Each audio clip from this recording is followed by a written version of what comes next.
నమస్తే.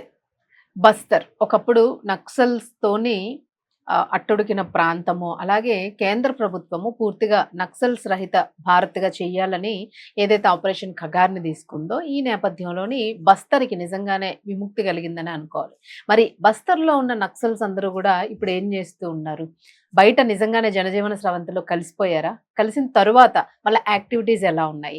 సో, దీని మీద ఇప్పుడు ఒక సంచలనాత్మకమైన వీడియో రిలీజ్ అయింది. అదేంటి? యాక్చువల్‌గా చాలా హ్యాపీయెస్ట్ మూమెంట్ అది. ఒకసారి మనం దాని గురించి అయితే అనాలిసిస్ తీసుకుందాం. Senior journalist doctor Durga Vadlamani గారి నుంచి. నమస్తే మేడం. నమస్తే అండి. మేడం, నక్సల్స్ అనంగానే యాక్చువల్‌గా మనకొక అంటే మనమని గాదు. జనరల్‌గా ఒక భయం. అమ్మో! వీళ్ళు పోరాడతారు, గన్స్ ఉంటాయి, రఫ్‌గా ఉంటారు ఇట్లాగా. ఈవెన్ మహిళలు గూడా. సో, ఈరోజు చూస్తే అసలు బస్తర్‌లోన ఒక మంచి ఈవెంట్ జరిగింది. దీనికి మీరేమంటారసలు? అంటే మీకు ఈ మధ్య కాలంలో మీరు చూస్తే కనుకైతే హ్మ్. వాళ్ళు రఫ్‌గా ఉండడం ఇవన్నీ పక్కన పెడితే హ్మ్. మహిళా నక్సల్స్, హ్మ్. నక్సల్స్ సానుభూతి పరులు కావచ్చు, లేదు జనజీవన స్రవంతిలో కలిసిపోయిన వాళ్ళు కావచ్చు, వాళ్ళు చాలా హైఫై లైఫే లీడ్ చేస్తున్నారు. హ్మ్. ఈవెన్ వాళ్ళ కట్టుబొట్టు అన్నీ కూడా మారిపోయాయి. హ్మ్. ఒకప్పుడు పోరాటాలకి వాళ్ళు ఆహ్, దానికోసం అని వాళ్ళ జీవితాలు అంకితం చేసిన వాళ్ళు ఇవాళ చాలా మంది అలా లేరు.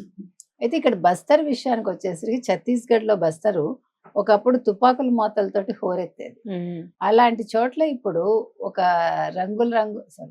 రంగురంగుల దుస్తులతోటి చీరలు కట్టుకుని ఈ ఎవరైతే తుపాకులు వదిలేసి జనజీవన స్రవంతిలోకి వచ్చిన మహిళా నక్సల్స్ ఉంటారో హ్మ్. వాళ్ళు ఈ జాతీయ చేనేత దినోత్సవాన్ని పురస్కరించుకుని హ్మ్. వాళ్ళు ర్యాంప్ వాక్ చేశారు. ఓకే. మీరు గ్రేట్ ఇందాక అసలు. అన్నారు ఆపరేషన్ కగార్ అని. ఇప్పుడు ఆపరేషన్ చేనేత వార్ అనాలా? ఓహ్! ఆ! అవునవును. డేర్ లేతే వార్. లేతే ఆపరేషన్ ర్యాంప్ వార్ అని ర్యాంప్ వార్. కదా! అవునవును. ఎందుకంటే ఇది చాలా బావుంది వినటానికి కూడా. చూడ్డానికి గూడా బావుంది అసలు మేడం. చూడ్డానికి ఇంక భలే చెప్పక్కర్లేదు. మీకు ఆ కొండ ప్రాంతాలు ఇవన్నీ డిఫరెంట్‌గున్నారు. మీకు ఈ అడవులు ఇవన్నీ ఉండే చోట, ముఖ్యంగా ఈ గిరిజనులు వాళ్ళు ఉండే చోట, వాళ్ళ కలర్స్ అన్నీ కూడా చాలా బ్రైట్‌గా ఉంటాయి. అవును.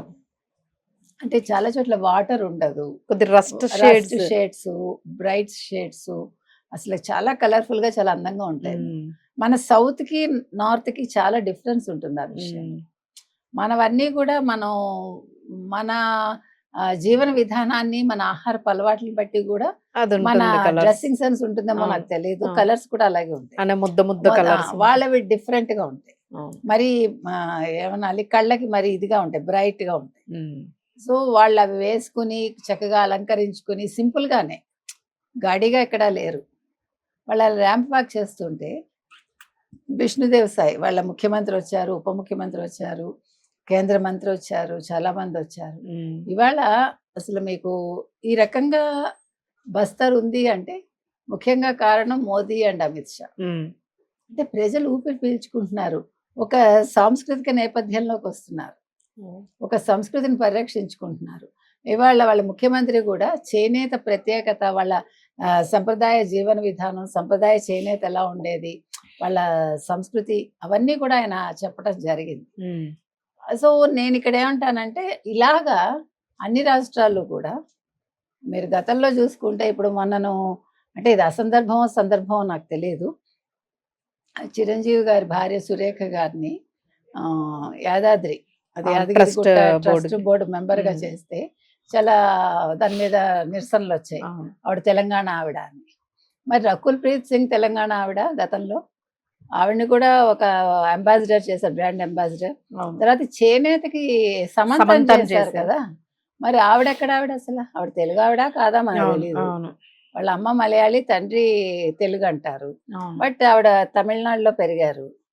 ఆవిడని తీసుకొచ్చి మరి మీరెట్లా బ్రాండ్ అంబాసిడర్ చేశారు? అవును. దానికంటే మీకింకా చిరంజీవి చాలా చాలా బెటరు. అవును. అంటే ఏ రకంగా చూసుకున్నా. అవును. వాళ్ళ భార్య కూడా. అందుకని వీళ్ళనే ముందు ఆలోచించుకోవాలి. అది నేను హ్మ్. చెప్తున్నా. సో, ఇవాళ తెలంగాణలో కూడా లేదు అన్ని రాష్ట్రాల్లో ఎక్కడెక్కడ ఈ నక్సల్స్ ముఖ్యంగా మహిళా నక్సల్స్ లొంగిపోయి వాళ్ళు జనజీవన స్రవంతిలోకొచ్చారో, వాళ్ళ చేత ఇట్లా బ్రాండ్ బ్రాండింగ్స్. అంబాసిడర్స్‌ని చేయండి వాళ్ళని. అవును. ఇట్లా ర్యాంప్ వాక్స్ చేయించండి. అవును. లేదు సంస్కృతి వారసత్వంగా వాళ్ళని మీరు ప్రజల వాటికి ముందుకు తగ్గట్టుగా. తీసుకురండి, ఏ రకంగా తీసుకొస్తారు వాళ్ళ చేత ప్రచారాలు చేయించండి, అవును. మరుగున పడిపోయిన కళలను కూడా వాళ్ళ ద్వారా చెప్పించవచ్చు. అవును. అసలు ఏదైనా వాళ్ళల్లో అన్ని చేయొచ్చు. రకాల టాలెంటెడ్స్ ఉన్నారు మేడం. వాళ్ళు పాడతారు, ఆడతారు చక్కగా, వాళ్ళలో మంచి కళలు ఉంటాయి, ఎడ్యుకేటెడ్స్ ఉన్నారు. అందరూ ఉంటారు. కాబట్టి వాళ్ళలో ఉండే కళలను కూడా బయటకు తీయమని చెప్తున్నాము. ఉమ్. సో ఏదైనా ఒక మంచి ఏమనాలి, సంస్కృతికి నాంది పలికింది ఇవాళ ఛత్తీస్గఢ్ ప్రభుత్వం, ముఖ్యంగా అవును. బస్తర్ జిల్లాలో. అవును. ఇది చాలా ప్రత్యేకంగా చెప్పుకోవాలి. అవును. సో మొత్తం మీద ఇవాళ ఊపిరి పీల్చుకుంటున్నారు బస్తర్ ప్రజలంటే. Um. Once again thanks to Modi garu. Right madam, thank you.